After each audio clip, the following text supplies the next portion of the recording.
meeting to order of the January 31st, 2024 Millwood Planning Commission. First thing to do is take a roll call. Commissioner Rickard. Here. Commissioner Beasy. Here. Commissioner Molitor. Here. By phone. Commissioner Wu. And Chairman Ankney is here. That's 4 out of the 5 commissioners present. We do have a quorum. First real business is approval of our agenda. I'll entertain a motion. Move to approve the agenda. I have a motion. Do I have a second? A second? All in favor? Aye. Any opposed? Motion carries. Next up is the approval of the meeting minutes from our last meeting. The only thing I saw. Let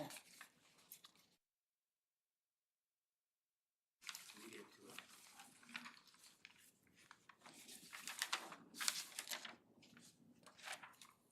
Was in item number 5 on page 4, about halfway through the first paragraph, where it talks about Winston Wiggins. He had a state representative to confirm that. I think we either need to add a word to that or remove the word to, just so it reads right.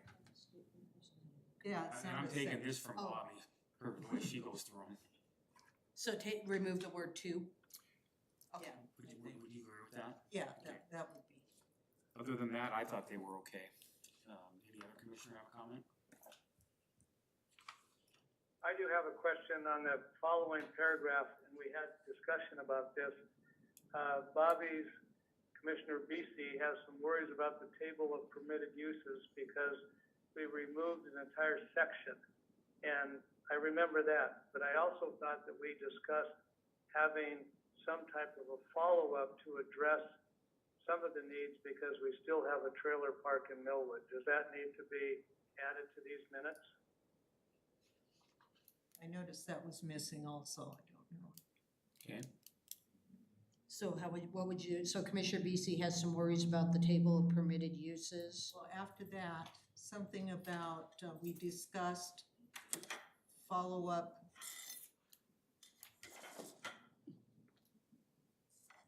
We discussed following up and updating concerning the existing trailer park or something to that effect. I remember that. Okay, so go back and listen to the recording for that section. There you go, Okay, that's the safest. okay. And then I also wondered, that same paragraph,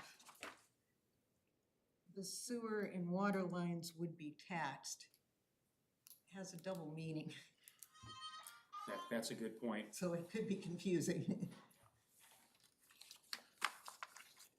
I think what he was referring to. Overloaded maybe, or- That's how I, in the context that this is written, that's how I understood it to be, that they would be overloaded or overworked. And that probably should be worded that way. Although, on the flip side, if we are quoting in here, then it needs to be quoted that way. But I know what, in that context, that's how I understood it, with that they would be overloaded. Right, so And that was his concern. if you're listening to the tapes anyway, you might Double see check that if word. they actually use the word taxed, or, I mean, we might even put in parentheses afterwards, overloaded or Right. something, so that people don't see So it double as a check fiscal. word or quote. Right. Yeah, Right. Okay. Anything else? Okay. So should we wait to get the amended minutes, or should we can just vote to approve them as amended? It's up to you. we're gonna re-listen to it again, Yeah, that's pretty extensive, I think we need to table that till the next meeting Okay. for approval. so. Okay. All right. Moving on, this one I didn't realize was an agenda item, but it popped up and we're here, so it looks like it's the time of year for us to review our chair and our vice chair for 2024. I will go on record as I am more than willing to continue service as chairman or as chairperson if so there. If anybody else is interested, I would think nominate yourself at this time. Dan, do you know if we heard from Commissioner Wu, if she was interested in having another term as vice chair? I haven't heard anything. Okay, she didn't communicate to me. You know what happens when people don't show up to meetings, don't you? They get volunteers. Exactly, That's exactly. classic. I would move that we keep the same chair and vice chair for 2024. We have a move, do we have a second? Second. Okay, so that would be keeping myself as chair, keeping Savannah as vice chair. All in favor, say aye. Aye. Aye. All opposed? Motion carries. Thank you. Okay, item 5B, public hearing, zoning text amended. Sorry, I'm kind of doing double duty here, so, all right. So do we need to open a public hearing? Yes, so it'd be standard public hearing procedure. Okay, so, I usually have a book here that gives me my directives on how to run an open meeting. Okay, Okay. don't have it. Okay, so then I'm gonna fly by the seat of my pants, what I remember, okay? So, the audience, please bear with me, I'm going off memory here, so I'm going to open a public hearing in regards to the zoning text amendment, home business, number ZTA 2024-01. If you have comment, we would appreciate the fact if you would sign in on the sign-in sheet. I'm not going to enforce that, but if you do have a comment, please remember that you have 3 minutes to say your comment. And after that, then we'll close the hearing and the planning commission will debate and move forward. Anything I'm forgetting in that? I'm thinking that's about it. That's the first step, yep. That's the first step. Okay. So, first thing we do is we get a report from the city planner on So this. let's see, we have to go through do we have any reason to recuse Oh, ourselves? thank you. So, do we have any reason to recuse, does anybody have any reason, conflict of interest to recuse themselves from this? Jay? No, I'm, Okay, and I have no conflict of interest, so the commission is fine that way. Okay, so, Amanda. All right.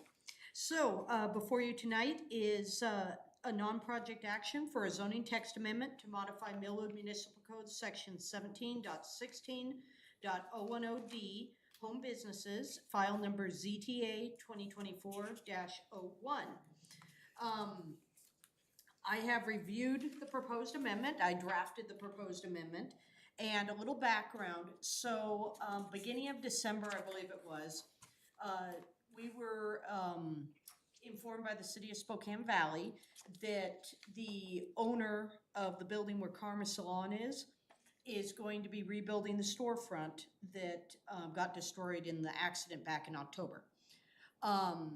We went through with the Valley, and they're working on the permit. I don't know if it's been issued or not yet, but at that time, I do not believe the salon owner was aware that during the construction, she would have to relocate. She can't do business while they're doing construction.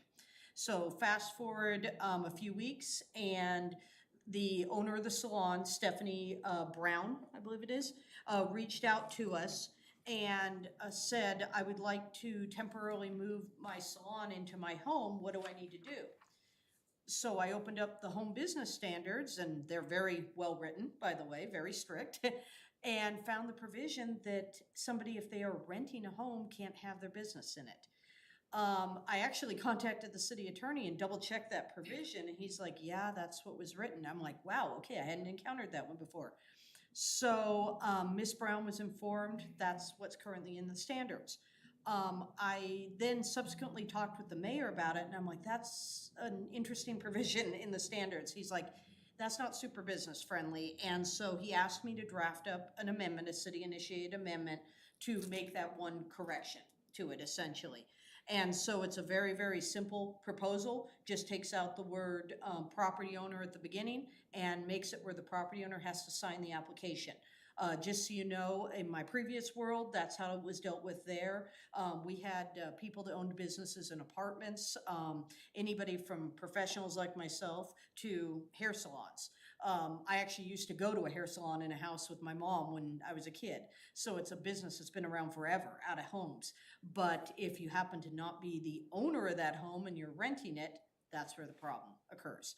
So that's the background of how we got here and why it's a city-initiated amendment. So it's basically, it was looked at more of a housekeeping type amendment. I went through the code requirements for amendments and the proposal summary. Modify Millwood Municipal Code for home businesses, number 4. The, scratch out, subject property must be the business owner's primary place of residence, new, and the property owner must sign the home business license application. So if you have a property owner that doesn't want you to have any kind of business there, they're not going to sign the application. I completed non-project environmental review and issued a DNS. We received no comments for the SEPA or the zoning text amendment itself, other than today, and you guys have a copy of this, Stephanie Brown, the owner of Karma Salon, wrote in favor of the modification to the code. Obviously, it may not benefit her. She's hoping the construction will be done within about 3 months, but it would benefit future business owners. We are conducting the hearing process in accordance with the code. The staff analysis, everything would be in compliance with state law. It is past consistency review. And as currently written, the zoning text amendment meets all consistency requirements with the city comprehensive plan. As it is existing, was a little shaky on whether or not it did, because the comprehensive plan talks about business friendliness and encouragement and not having specifically, not having obstruction to businesses, and this one kind of is. As currently written, the amendment would meet all internal consistency requirements in the code. I even reviewed up into the business license provisions, and that's another thing.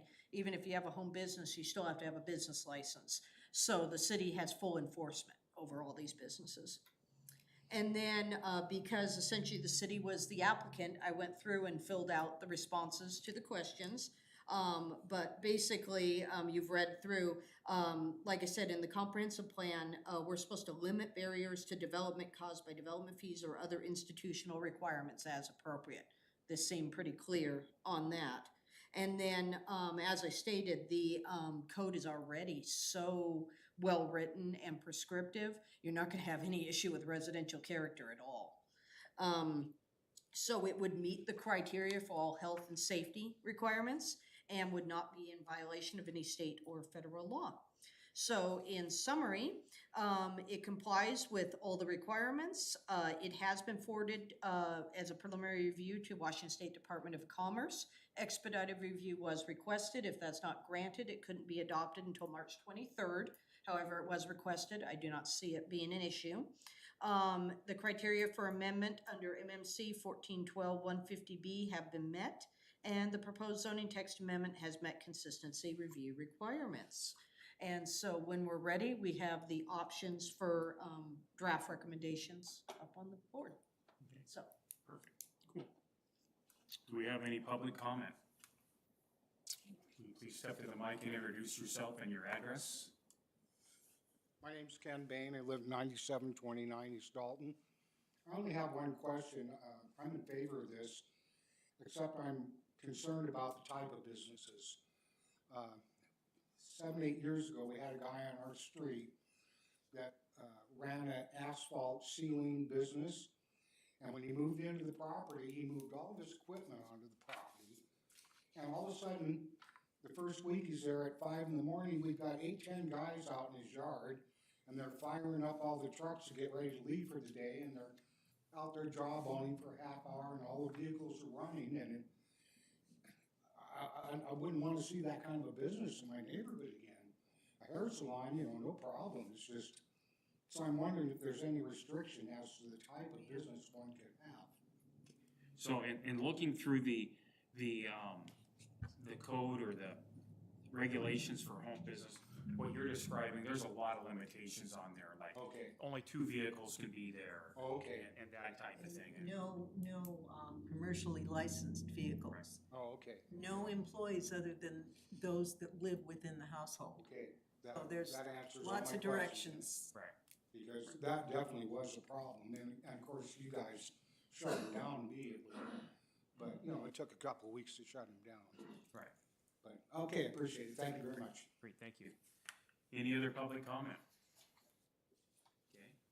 With that, I'm going to go ahead and close the public hearing and we can start deliberating. Okay, to be clear, we're closing the public comment portion of the public. I'm closing the public comment portion of the public hearing. Thank you.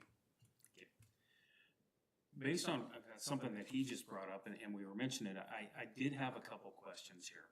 So in looking at Exhibit A, which is page 33. Yep. Item number 5. Employment in a home business shall be limited to persons residing in the dwelling unit where the home occupation is conducted.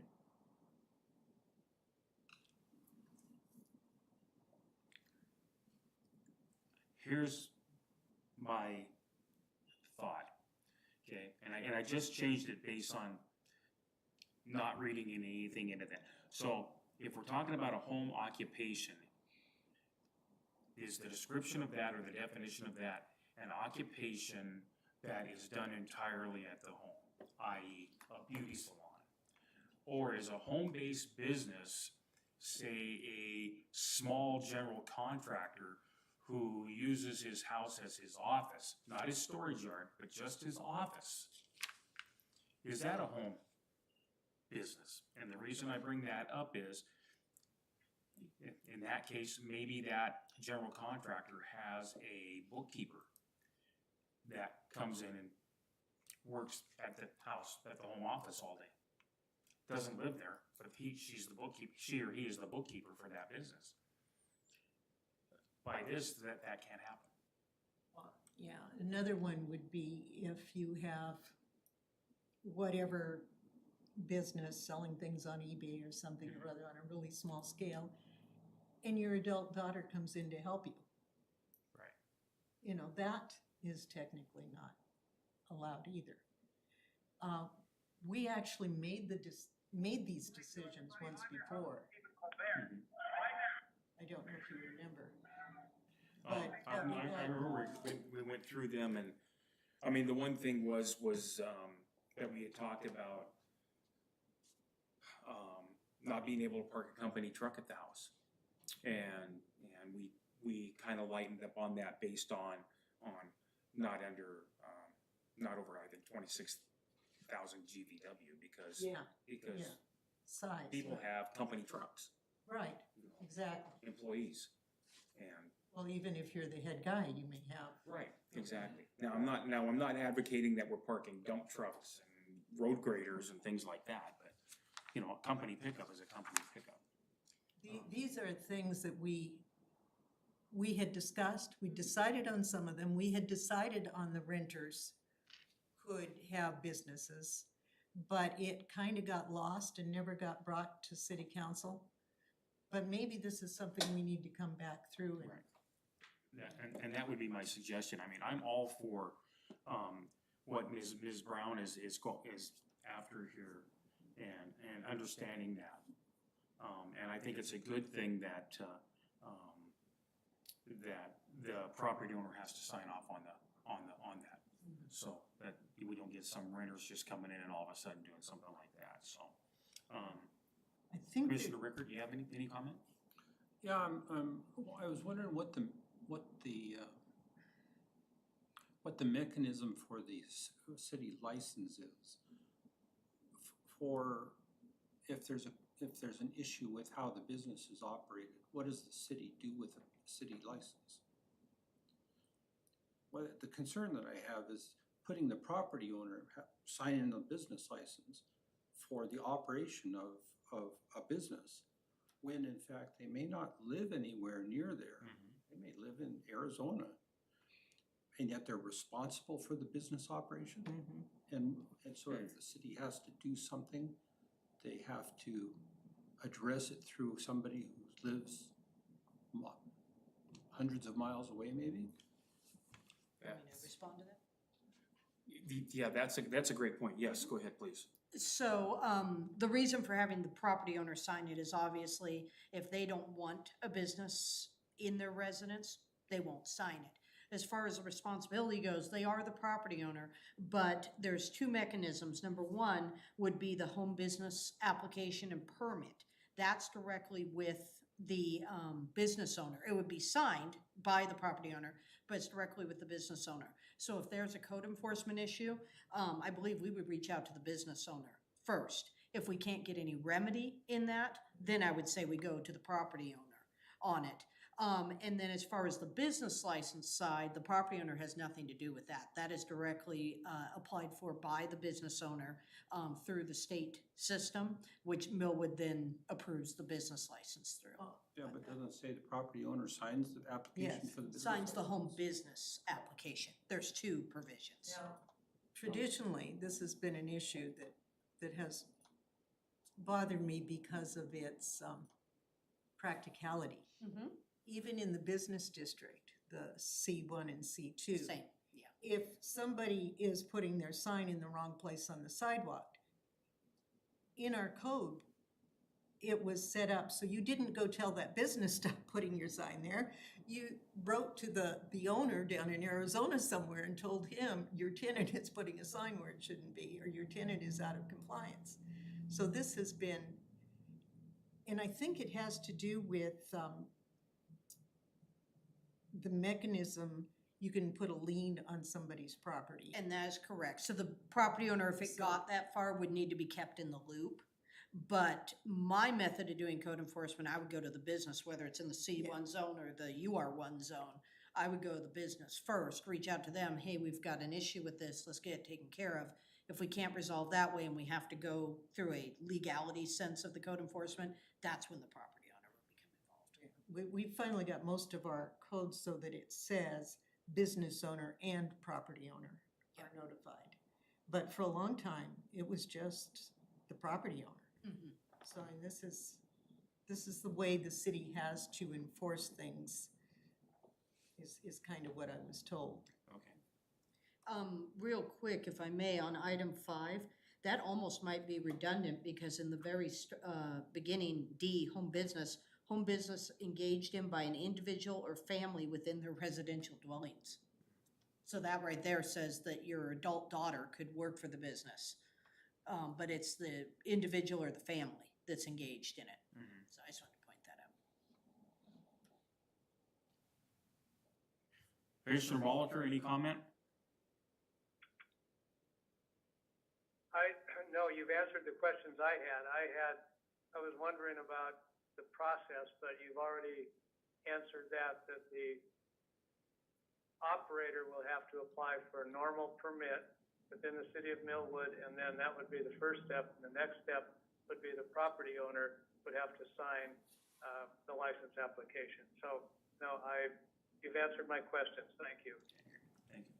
Okay. So I had another issue Yes. that I think that we inadvertently, at best, confused things when we redid our thing and did our matrix. Because the first thing this says is where permitted pursuant to table 17.1. And if you go to table 17.1 and you look at, for instance, barbershop, hair salon, we have X's, not permitted in the residential district. So maybe you can say, well, this is a home business and it's kind of a different category, but wouldn't it make more sense if we made those Cs and then directed people to the home business restrictions? So that if you're looking at this matrix, you're really seeing what you can do, Correct. not having to do some creative interpretation to figure it out. So I would recommend as part of this, we go in and change a few key things in here, like the barbershop, hair salon, business and professional offices, studios, art, music, sales, retail sales and services, wholesale sales and services. I think with just a few, we can pretty well cover it. Okay.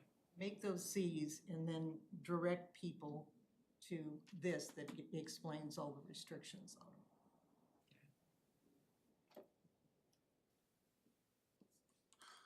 Bill, your thought on that? I'm sorry. I said, your thought on what she just proposed? Yeah. So if I'm understanding correctly, tonight, we have this in front of us, so we either need to approve or disapprove of it. But irregardless of which way we vote, we need to review our matrix again, it sounds like. Mm-hmm. And so that would be something for us to put on and discuss on, at item 7A. Well, Amanda thought we could do that as part of this because we're just clarifying Okay. the code. Yeah. I think we could Rather- lump it into this and make clarification, because essentially all you're doing is reversing number 12, D12, where Okay. it says what you can't do, which it already says no dancing studios. And so all you're doing is reversing it and adding a C and then the reference on the end to 17-16-010 Okay. D. Okay. And so I think we can add that. I just want to make sure I was clear that the barber shop, et cetera, the business and professional offices, the retail sales, the wholesale sales, and then the studio, and obviously when you get to this, it excludes dancing studios. Yeah, and then at some point we talked about there should be some kind of a plants or agriculture. We have a portion of town that people grow a few things to sell at the farmer's market or whatever. They have their own greenhouses that they do plant starts. So that really should be Okay. put into our matrix, I think. Okay. So then the motion would be to approve with those amendments. Yes, with the additional modification to 17.1 to add C under those uses with the reference of compliance with 17-16-010. Okay. So you're Commissioner allowing under a conditional use permit, No, C is just the condition, so, conditions. yeah, The the reference. CUP is conditional use permit. Yeah. On our matrix. Yeah. So it basically says, rather than just using the line of home business, it further goes in and defines barber shop, and then it would have C, UR1, C, UR2, C, UR3. You go over to the side, and the C references 17-16-010D. So you have to comply with the home business standards. Great question, and thank you for that clarification, because I was a little confused myself, so I got it now. I understand.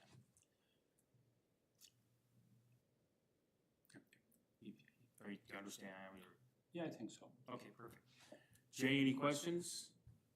No, I think Bobby had some good points, and I think that's a great way to address that. Thank you.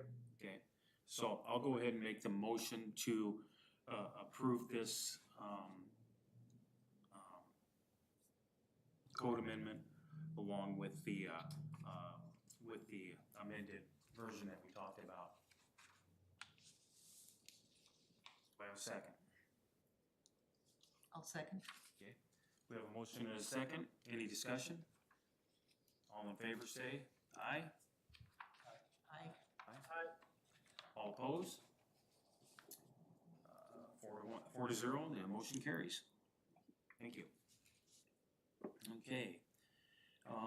That brings us to item number 6. Any public remarks? This might be a time for you to talk about what you originally talked about. What is item 6? I'm sorry. Oh, it's public remarks. Do you have some remarks on the house thing next door to you? Oh, I was just concerned of what he's trying to do next door. I'm next door to the house. Right, no, I understand that. If you had any remarks, this is the time to bring them up. I was just curious as to what's going on. Okay, all right, thank you.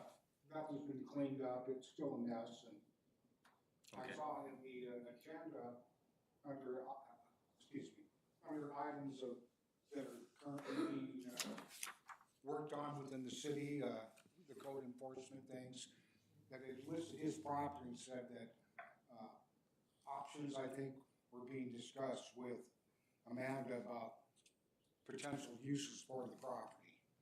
And so I was just wondering what those potential uses might be. Okay, You know, a triplex, a duplex, an apartment building, I don't know. okay.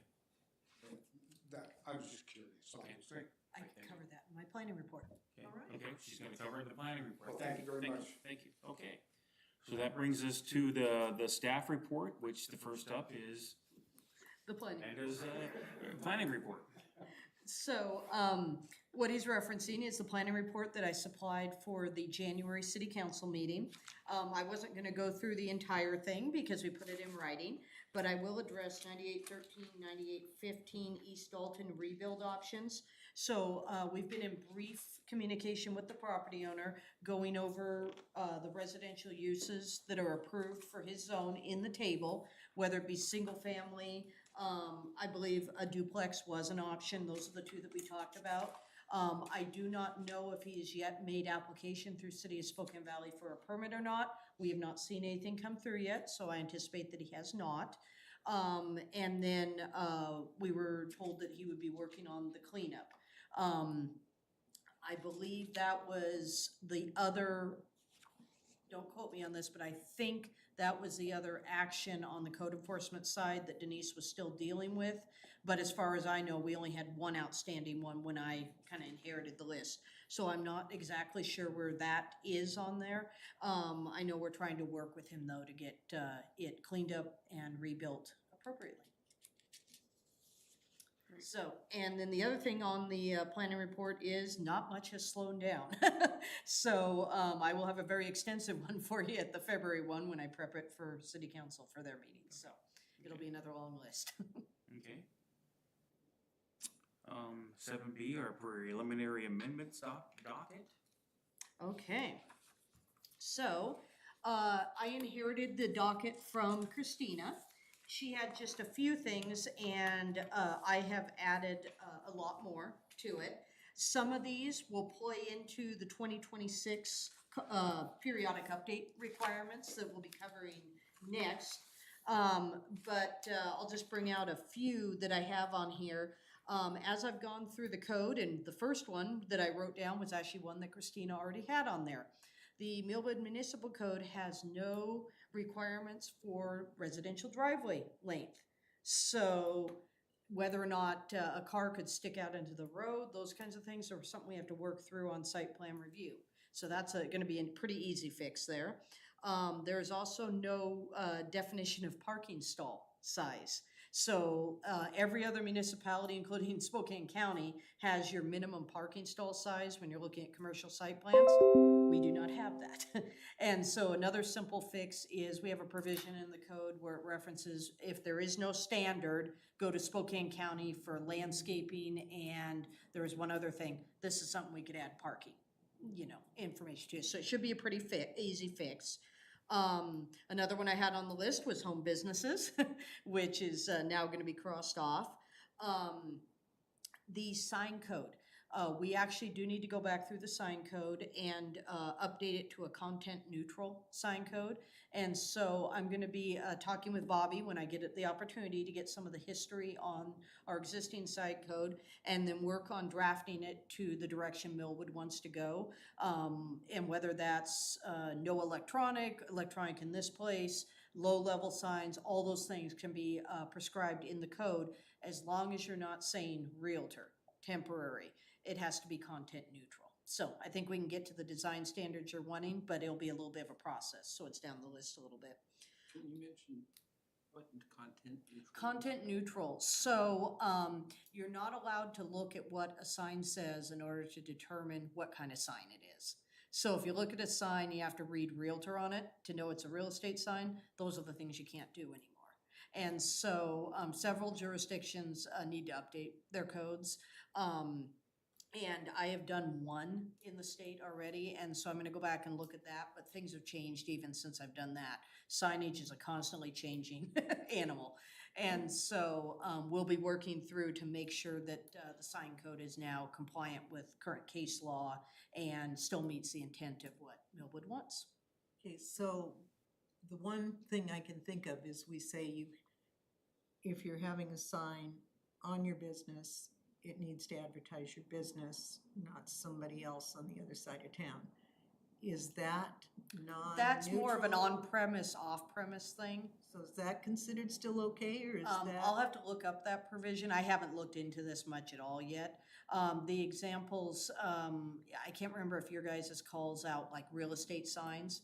Okay, those are some of the more common examples in codes. So yours might not be too bad. We can go through and clean it up.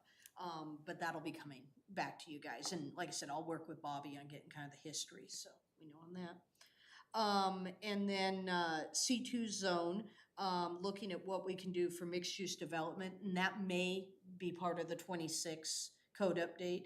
I've talked with the mayor of seeing about looking at the comp plan and going back to the visioning exercises, because it's been a long time, 30 years, I believe. And so that might be roped into that part. We had to do a variance because there was a typo in the code that limited ADUs to 15 feet tall when they're detached, but yet a shop can be 16 to 20 feet tall. And so little things like that will need to be cleaned up. Honestly, it never should have had to go to a variance, so we really should have some kind of an administrative exception provision. We have a tiny bit, but it's not much. I'm used to more of you can have a 1 foot exception done by the planning director. Millwood Code doesn't have that. And so the folks had to come for, there's a little bit in there, but the height. But and- not height. Yeah, That height wasn't wasn't in there. a typo. What happened was everything had that, and then we went through and allowed shops and things specifically to be taller, And it and didn't that got get left updated. out. Yeah.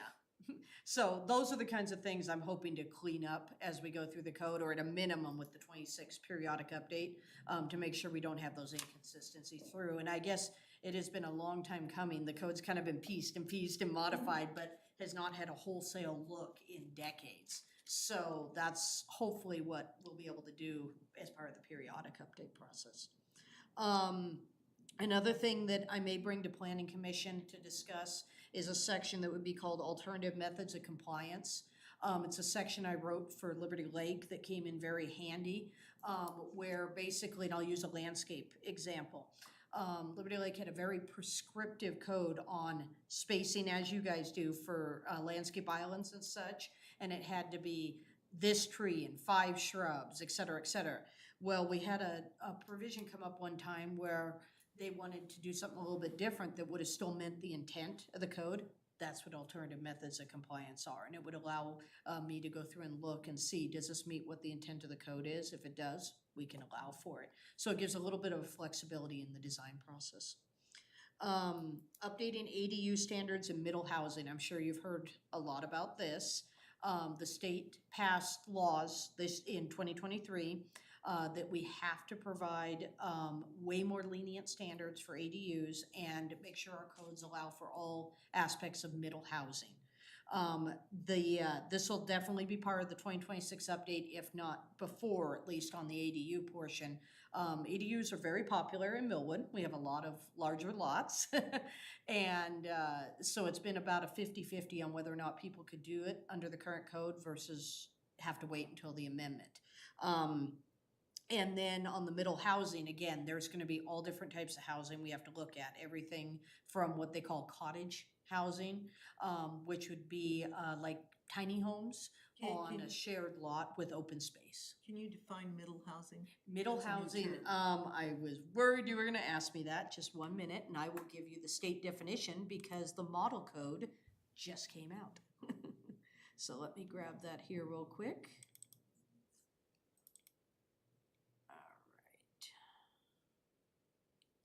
ADU guidance. Right there, tier 3s. Literally just got it in. Okay, the definition of middle housing. Bear with me while I find it in here. Middle housing means buildings that are compatible in scale, form, and character with single-family houses and contain 2 or more attached, stacked, or clustered homes, including duplexes, triplexes, fourplexes, fiveplexes, sixplexes, townhouses, stacked flats, courtyard apartments, and cottage housing. And that is in bold, so that is what passed in the law. So we're gonna have to address those. So, good news is we can have design standards associated with those things as well, so. Let's see, driveway length minimum, project permit types. So as I've gone through and enforced provisions of the code and gone through variance applications and stuff, it's a little bit clumsy, to deal with the code because it doesn't specify project permit types. And so I'm hoping to bring an amendment or as part of the update process, go through and clarify, like a variance is a type 2. What does that mean? You go to the hearing examiner, they make the decision. A short plat is a type 1, that's decided by the planning director. And actually specify the different types, that makes it real clear, this is the process, these are the appeal procedures, and you don't have to make kind of guesswork going through there. Let's see, I noticed there was no setback provisions between buildings, so i.e. a house and a shop. You can have them like right on top of each other. That may be something that you want to add. And so I added that to the docket list. And then the last step was the city council currently, when they get your zoning text amendments, reviews the decision, and then we have to bring the ordinance back. So it's a two-step process. Still having a two-step process, I was going to discuss the option of going to an ordinance first and second read combo. In that, you would have the ordinance first read and a workshop on the item. Then you have an ordinance second read with the adoption or a public hearing with the adoption decision. And then again, it would still be effective after publication. It's something they may want to do, something they may not want to do. It's totally their choice, but I had on the docket list to discuss.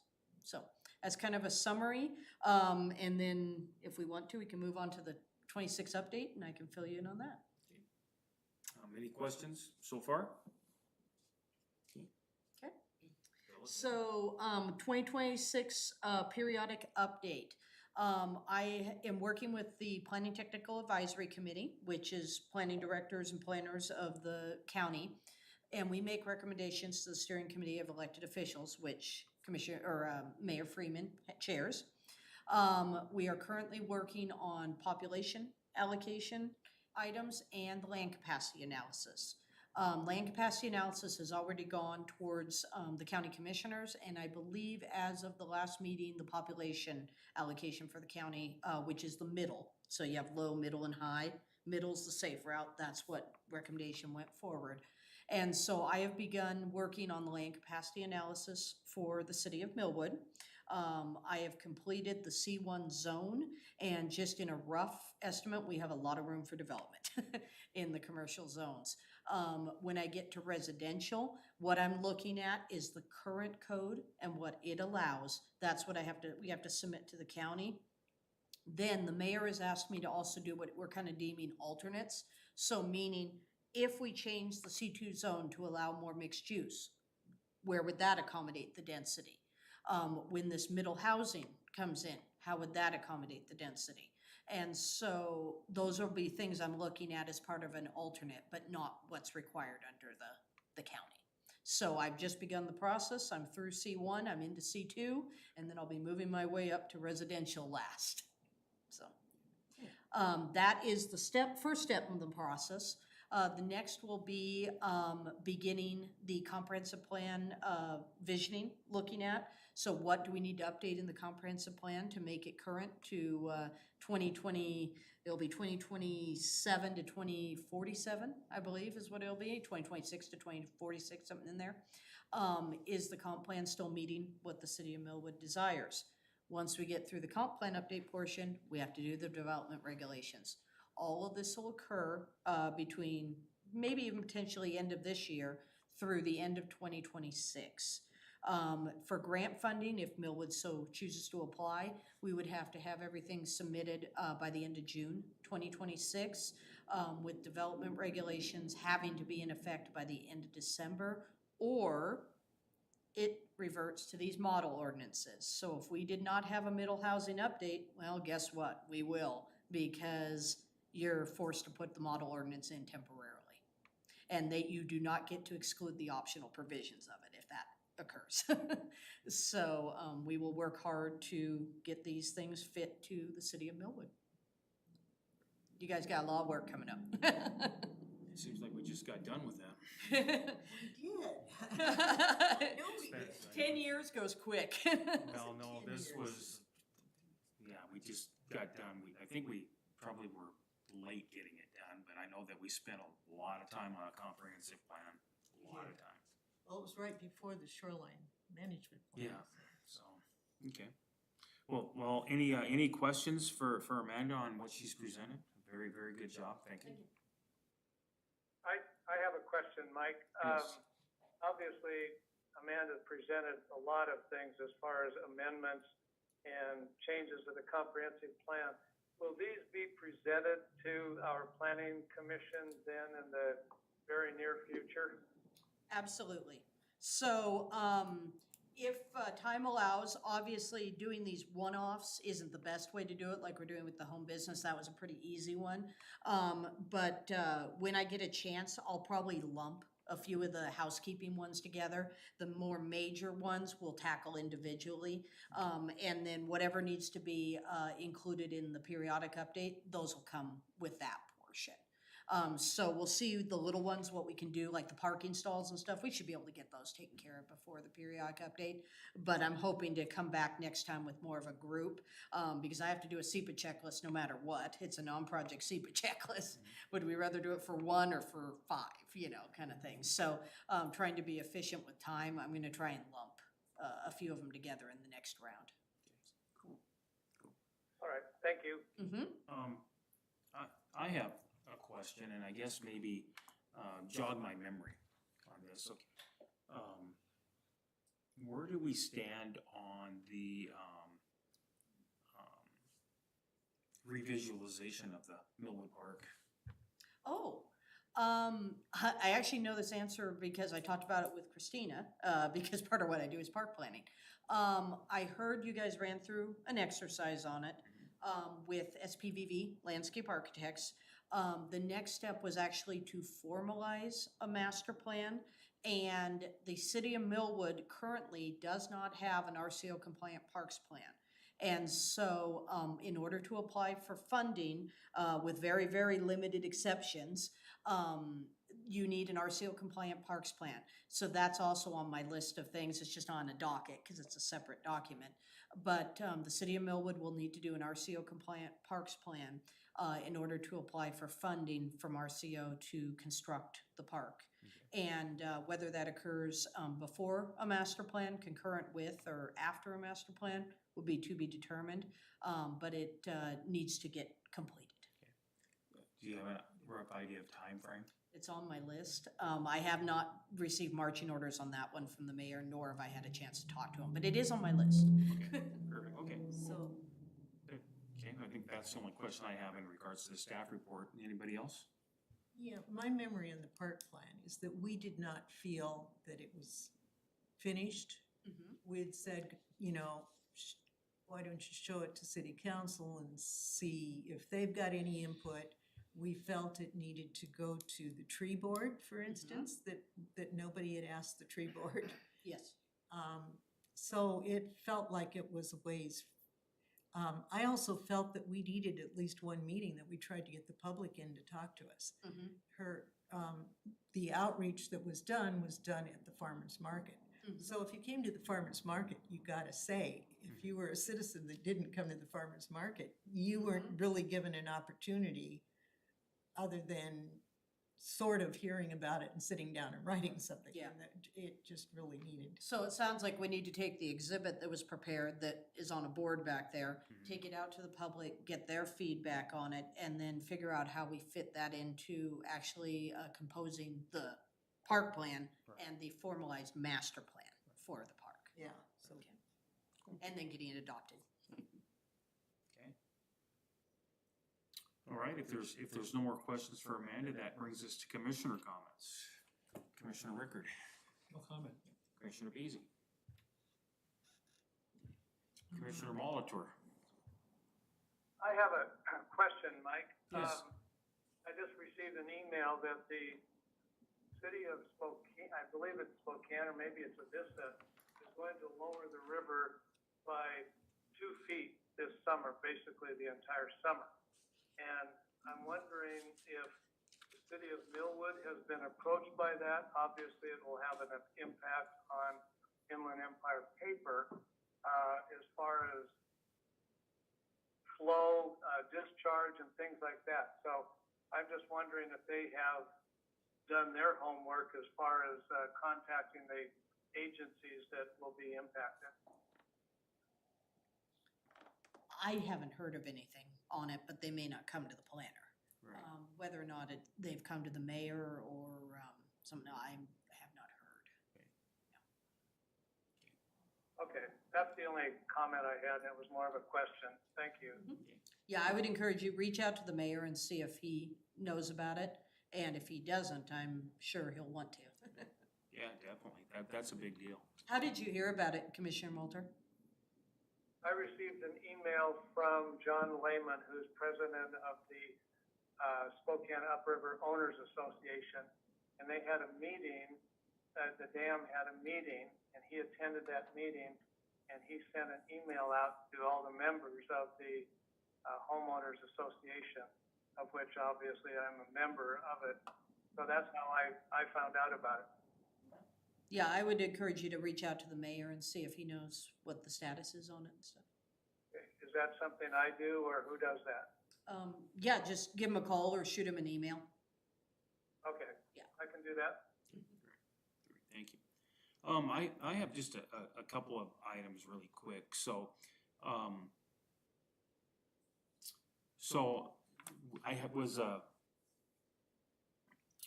through my professional career, I've had several meetings and talking with system owners and things like this, and just a couple things to point out. So Trent Avenue, even though that's not technically in our jurisdiction as far as it's because it's a state highway, but just to be aware that DOT has got some pretty big improvements that they're going to be doing on Trent between Dale and Evergreen. And one of those is ones that I brought up has an issue. If you come out of Safeway's parking lot now, in that middle ramp, okay, there is a big stop sign there that says right turn only, which would point you west. But 75% of the traffic turns east, so they're crossing the lanes and turning east, okay? I think that's gonna go away because I think DOT is gonna put a Jersey barrier, FYI, and all the way up and down. And this is all part of their 030 safety project, which is what 030 is by 2030 they're trying to have zero traffic deaths. Also, they're getting ready to do the roundabout at Pines and Trent, you know, which is part of the Bridge of the Valley thing there. So, and probably the big one that I was informed of that's going to affect Millwood is Bigelow Gulch Road between Argonne and Freya. So Argonne West is going to be 100% closed to traffic between March and October of this year. So not sure what the impact is gonna be for Argonne Road here in Millwood, but that's a pretty big road closure. Wow. Now, That's huge. Yeah. it's going to be really nice when it's done, but, you know, luckily, hopefully the industrial park traffic still comes up to Argonne off of Bigelow and then heads north that way, so. And then last but not least, I attended the last city council meeting. The mayor approached me about a joint meeting in February. So stay tuned for that. And I think a lot of it has to do with what Amanda has to present, a lot of information. And he wanted to do that as a joint meeting. So he wasn't sure if that was gonna be in February or March, but stay tuned for that. And, that's all I have. Oh, and just let the Public Works Department know that they did a great job with the snow. You know, they do a good job with that, getting the streets plowed. I appreciate it. You know, that's a thankless job because homeowners get irritated when their driveways get plowed in, but you know what? It's not about the homeowner, it's about the public in general, so they did a great job. So, anything else? Okay, our next meeting is set for February 28th at 6 PM, right here in the Millwood Chambers here. With that in mind, I'll entertain a motion for adjournment. I move that we I'll adjourn. make that motion. Okay, Let Jay make the motion. okay, Jay's moved and Bobby seconded, all in favor? Aye. Aye. Perfect, meeting adjourned. Thank you, everybody. Thanks, everybody, for letting me log in this way. I appreciate it. Oh, yeah,